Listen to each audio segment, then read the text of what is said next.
Hi friends, welcome to Digital Telugu Techs. Photoshop next lesson ki స్వాగతం. Last వీడియోలో మనం gradients గురించి చెప్పుకున్నాం.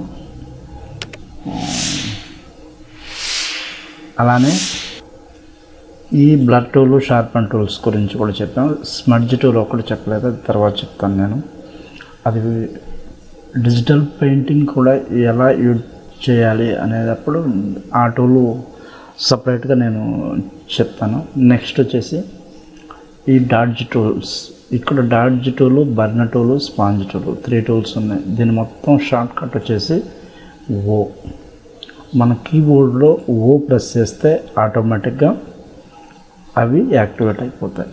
ఓకే, మిగతావన్నీ రీసైకిల్ అవ్వాలి అంటే షిఫ్ట్ ప్రెస్ చేసి ఆ షార్ట్ కట్ కీ ప్రెస్ చేస్తే మిగతావన్నీ యాక్టివేట్ అయిపోతాయి. ఇలా నా మౌస్ని అబ్జర్వ్ చేస్తే ఇవన్నీ సైకిల్స్ రొటేట్ అవుతూ ఉన్నాయి. చూడండి, ఇక్కడ టూల్స్ చేంజ్ అయిపోతూ ఉన్నాయి. ఓకే, ఇది డాడ్జ్ టూల్. డాడ్జ్ టూల్ బేసిక్గా ఏం చేస్తుందంటే ఒక ఇమేజ్ని బ్రైట్నెస్ చేస్తుంది. అంటే మనం ఇక్కడ ఇమేజెస్లో అడ్జస్ట్మెంట్లో బ్రైట్నెస్, ఈ టెర్మినాలజీ మొత్తం మనం ఇంతకుముందు మేబీ ఫిలిమ్స్ యూజ్ చేసేటప్పుడు, ఇప్పుడంటే డిజిటల్ కెమెరా, మెమరీ కార్డ్స్ అనేవి ఉన్నాయి. ఇంతకుముందు ఇవి రాని టైంలో మనం ఓల్డ్లో ఫిలిమ్స్ యూజ్ చేసేవాళ్ళం. అప్పుడు ఈ టూల్స్ చాలా యూజ్ అయ్యాయి. వాటిని మనం డాడ్జ్, బర్న్, స్పాంజ్. ఓకే, ఇవి డాడ్జ్ టూల్ వచ్చేసి మనకి బ్రైట్నెస్ పెంచుతుంది. ఓకే, ఇక్కడ ఒక ఇమేజ్ చూస్తున్నాను మీరు. ఈ ఇమేజ్ని నేను ఒక బ్యాక్గ్రౌండ్గా డూప్లికేట్ తీసుకున్నాను. ఎందుకంటే ఎప్పుడు కూడా ఒక ఇమేజ్ మీద మనం ప్రయోగం చేసేటప్పుడు బ్యాక్గ్రౌండ్కి అది ఒరిజినల్ ఇమేజ్ డిస్టర్బ్ అవ్వకూడదు. ఓకే, ఇప్పుడు నేను ఈ టూల్ సెలెక్ట్ చేసుకున్నాను. బ్రష్ సైజ్ అనేది కొంచెం తగ్గిస్తున్నాను. ఇక్కడ మనకు చూడండి ఒక ఆప్షన్, 3 ఆప్షన్స్ అయితే ఉన్నాయి. Shadows, mid tones, highlights. ఏవి కావాలి మనకి? షాడోసా, మిడ్ టోన్సా, హైలైట్సా?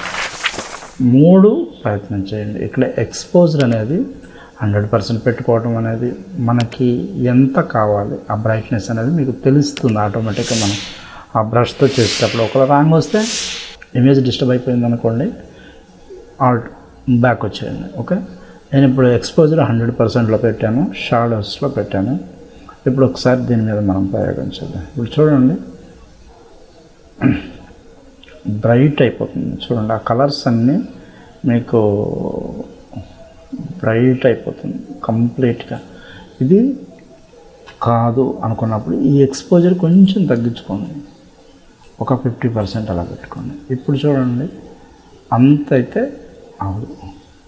ఓకే, ఎందుకంటే కొన్ని ఇమేజెస్ మనం తీసేటప్పుడు ఆటోమేటిక్గా అవి కొంచెం డల్గా ఉంటాయి. అప్పుడు ఇలాంటి వాటికి ఈ టూల్స్ అనేవి చాలా యూజ్ అవుతాయి. ఓకే, ఇలా మనం బ్రైట్ చేయొచ్చు. ఇక్కడ చూడండి, ఇవన్నీ కూడా బ్రైట్ అయిపోతుంది. ఓకే,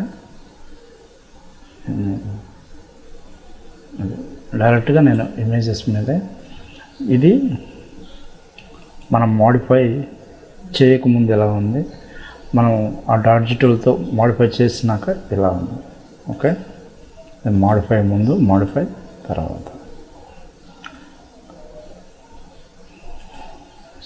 దీన్ని ఒకసారి నేను మళ్ళా బ్యాక్గ్రౌండ్ని కాపీ తీసుకుంటున్నాను. ఇది డాడ్జ్ టూల్. అంటే డాడ్జ్ టూల్ ఏం చేస్తుందంటే బ్రైట్నెస్ని పెంచుతుంది. బర్న్ టూల్ వచ్చేసి దానికి క్వైట్ ఆపోజిట్, అంటే దాన్ని డార్క్, ఇంకా డార్క్ చేస్తుంది. ఓకే, చూద్దాం ఎలా అనేది. ఇంకా అర్థమవుతుంది.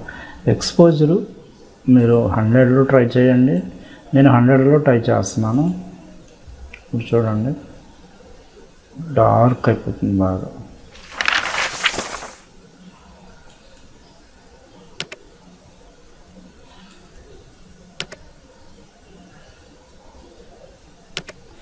ఈ విధంగా మనకి ఇమేజ్ మొత్తం చూడండి, ఇది ఒక డిఫరెంట్ టైప్ ఆఫ్, మనం మోడిఫై చేయకముందు, చేసిన తర్వాత. ఓకే, ఇది దానికి క్వైట్ ఆపోజిట్. డాడ్జ్ టూల్కి burn tool quite opposite. Next వచ్చేసి స్పాంజ్ టూల్స్. వీటిలో ప్రతి ఒక్క టూల్లో మీరు ఆల్ట్, కంట్రోల్, షిఫ్ట్ ఈ 3 యూజ్ చేస్తే మీకు ఒక క్లారిటీ వస్తుంది ఏంటనేది.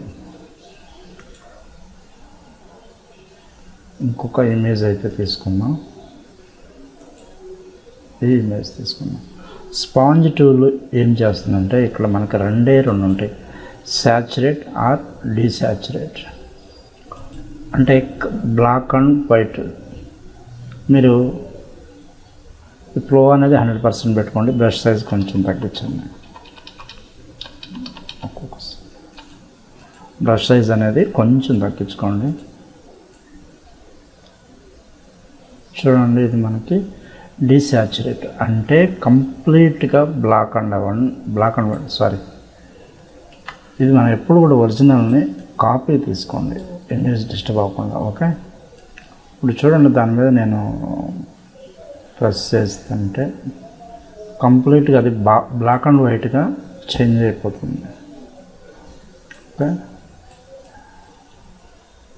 ఏముండదు ఇంక మనం అలా కంప్లీట్గా. ఒక్కోసారి కలర్స్ కూడా మొత్తం అదొక డిఫరెంట్ టైప్లో వెళ్ళిపోతుంది. ఓకే, ఆల్ట్, షిఫ్ట్ ఇవన్నీ యూజ్ చేయండి మీరు, ఏం కాదు. కంట్రోల్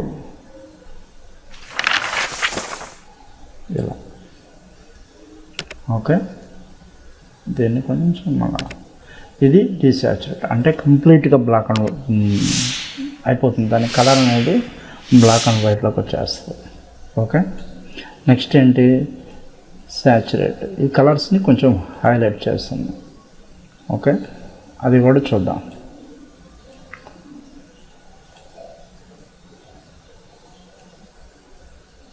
కలర్స్ని ఇంప్రూవ్ చేస్తుంది, ఇంకా డార్క్ అనేది ఇంకా మనకి క్లియర్గా వస్తుంది. ఈ ఇమేజ్ కొంచెం మనకి తెలియట్లేదు. ఇంకొక ఇమేజ్ తీసుకుందాం. ఇది తీసుకుందాం. ఇప్పుడు చూడండి, కలర్స్ని డార్క్ చేస్తుంది, బ్రైట్గా చేస్తుంది అన్నమాట. అదేమో కంప్లీట్గా బ్లాక్ అండ్ వైట్ అయిపోతుంది. ఇదేమో అందులో ఉన్న కలర్ ఏదైతే ఉంటుందో, ఇప్పుడు సపోజ్ రెడ్ ఉందనుకోండి, ఆ రెడ్ని ఇంకా బ్రైట్ చేస్తుంది. అలానే ఇప్పుడు గ్రీన్ ఉందనుకోండి, ఆ గ్రీన్ని ఇంకా బ్రైట్ చేస్తుంది. ఓకే, ఇది గుర్తుపెట్టుకోవాలి. ఇవి చాలా సింపుల్. మన ఇమేజెస్లో ఇక్కడ ఎవ్రీ టూల్ మనకి యూజ్ అవుతుంది. ఇది మాత్రం మీరు మ్యాండేటరీగా ఆ టూల్స్ చెప్పేటప్పుడు కంప్లీట్గా మీరు మధ్యలో సగం వినకపోతే కష్టమైపోతుంది. ఓకే, ఈ టూల్స్ అనేవి చాలా సింపుల్ అనమాట. నెక్స్ట్ వీడియోస్ నుంచి మనం ఈ పాత్స్, పెన్ టూల్, టెక్స్ట్ వీటి గురించి చూద్దాం. Okay, thank you.